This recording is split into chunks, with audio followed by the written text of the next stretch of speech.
ঘুষে হাজার হাজার কোটি টাকা লোপাট করেছিল, সেই লুটপাটের ব্যবসা জারি রাখার জন্য এনায়েতুল্লাহরা চলে গেল। কতিপয় ব্যক্তি রাজনৈতিক দলের নামে, রাজনৈতিক দলের পরিচয়ে সেই লুটপাটের ব্যবসার দখল দিয়েছে। যার কারণে মালিক সমিতি বলছে এই লুটপাটকারীদের এই পরিবহন অফিস থেকে বিতাড়িত করতে হবে, এই দুর্বৃত্তদের বিরুদ্ধে ব্যবস্থা নিতে হবে। তারা আমার কাছে যখন এসেছে, আমি ব্রিগেডিয়ার সাগর সাহেবের সাথে কথা বলেছি, তাদেরকে বলেছে আপনারা যান, আপনারা কথা বলেন। আমি এই পরিবারের লোক না, একজন রাজনৈতিক নেতা হিসেবে, এই গণঅভ্যুত্থানের একজন নেতা হিসেবে পরিবহন সহ সমস্ত সেক্টরের সংস্কার এবং দুর্বৃত্ত মাফিয়াদের বিরুদ্ধে লড়াইয়ে আওয়ামী ফ্যাসিবাদের আমলে যেভাবে আমাদের লড়াকু ভূমিকা ছিল, বর্তমানে যদি কোনো লুটপাটকারী মাফিয়ারা নতুন করে মাফিয়াগিরি লুটপাট করতে চায়, তাদের বিরুদ্ধে আমাদের লড়াই চলবে। আমরা এই 53 বছরের রাজনৈতিক দুর্বৃত্তের যে জায়গাগুলো সবচেয়ে বেশি ক্ষতিগ্রস্ত হয়েছে বা দুর্বৃত্ত আখ্যায় পরিণত হয়েছে, পরিবহন খাত তার মধ্যে অন্যতম।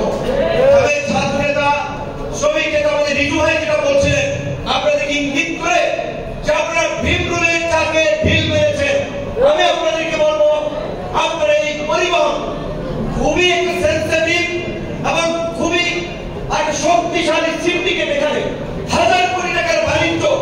এই বছরের শুরুর দিকে টিআইবি একটা রিপোর্ট করে বলেছে পরিবহন খাতে প্রতি বছর 1060 কোটি টাকা চাঁদা তোলা হয়। 1060 কোটি টাকা আপনারা চিন্তা করতে পারছেন কত কোটি টাকা? কাজে এই টাকার ভাগ বড় বড় নেতা থেকে ফুটপাতের হকার অনেকেই পায়। কাজে তাদের এই যে ধান্দায় আপনারা হাত দিয়েছেন, সুতরাং আপনাদের বিরুদ্ধে তারা অপপ্রচার প্রোপাগান্ডা চালাবে, ঝামেলার সৃষ্টি করবে। কিন্তু আমি আপনাদেরকে কথা দিতে পারি, আপনারা যদি মাথা কোমর শক্ত রাখেন, এই দুর্বৃত্তদেরকে এই বাস স্ট্যান্ড যে এই পরিবহন সমিতি থেকে বিতাড়িত করার জন্য আমরা আপনাদের সাথে থাকবো। আমরা পরিষ্কারভাবে বলছি যে এই ফ্যাসিবাদের পতন হয়েছে, আগামী দিনে দুর্বৃত্ত মাফিয়া চাঁদাবাজি দুঃশাসন থাকবে না।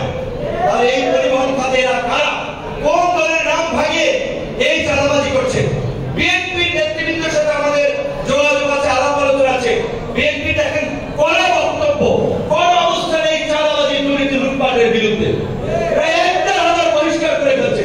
কাজে এরা যদি বিএনপির কেউ নাম বিক্রি করে আপনারা দাঁড়িয়ে যান, আমার মনে হয় না বিএনপির কোন নেতা তাকে রক্ষা করার জন্য পাশে দাঁড়াবে।